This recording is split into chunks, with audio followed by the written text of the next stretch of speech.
सृष्टि नाटक का दूसरा भाग आया जिसको कहा जाता है त्रेता युग, जहां आत्माओं की कला कम हो गई। त्रेता युग माना चंद्रवंश जहां आए, और सतयुग के अंदर श्री लक्ष्मी और श्री नारायण का राज्य था। कैसे पता चला श्री लक्ष्मी और श्री नारायण का राज्य था? तो नारायण के साथ हमेशा एक प्रीफिक्स लगता है, सत्य नारायण या सूर्य नारायण। सत्य नारायण, सूर्य नारायण इसीलिए कहा जाता है कि जो सतयुग के राज्य करता है, सूर्यवंशी है, इसीलिए उसको सत्य नारायण सूर्य नारायण कहा जाता है।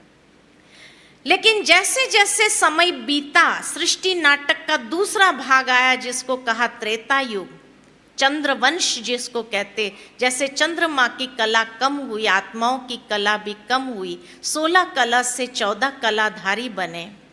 पवित्रता, सुख, शांति, समृद्धि इस दुनिया में भी है, लेकिन सतयुग जितनी परफेक्शन नहीं है। इसलिए त्रेता, त्रेता माना थोड़ी त्रुटि आ गई आत्माओं में। 16 फिगर परफेक्शन का है, 16 कला से 14 कलाधारी बने। और इस दुनिया में राज्य करने वाले कौन थे? तो श्री राम और श्री सीता का राज्य था। कैसे पता चला श्री राम और श्री सीता का राज्य था? तो श्री राम के साथ शब्द जुड़ता है, श्री रामचंद्र। इसीलिए दिखाते श्री राम के पूर्वज सूर्यवंशी थे, सूर्य का तिलक लगाते थे। परंतु जहां से श्री राम आए, दूसरा युग आरंभ हो गया, त्रेता युग, जिसको आज भी लोगों ने याद किया राम राज्य के रूप में। राम राज्य का स्वप्न देखा कि चलो सतयुग जितनी परफेक्शन न ला सके हम भारत में, लेकिन कम से कम राम राज्य जैसा तो बनाए, जहां सुखी था राजा, सुखी थी प्रजा, सुखी था सारा संसार। लेकिन वो भी एक स्वप्न ही रह गया। कई लोग हमसे प्रश्न करते हैं कि देवताओं ने ऐसे कौन से कर्म किए जो 2 कला कम हो गई? कोई कर्म की बात नहीं है।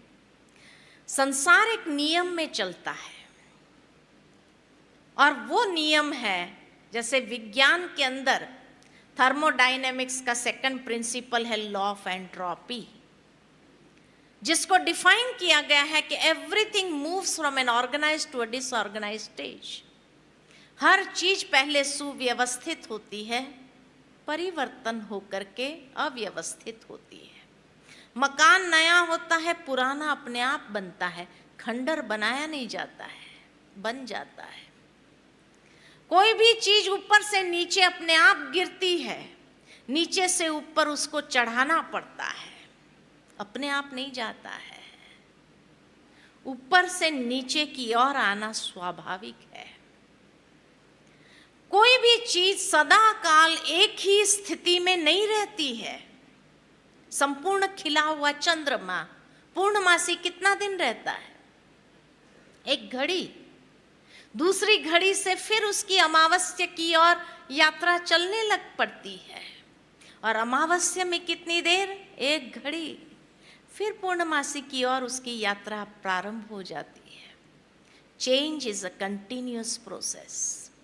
परिवर्तन एक नित्य प्रक्रिया है, और उसी नियम के अनुसार ये देवी देवताएं भी धीरे धीरे धीरे धीरे जो संपूर्णता में थे, अपूर्णता की ओर उनकी यात्रा चलने लग पड़ती है।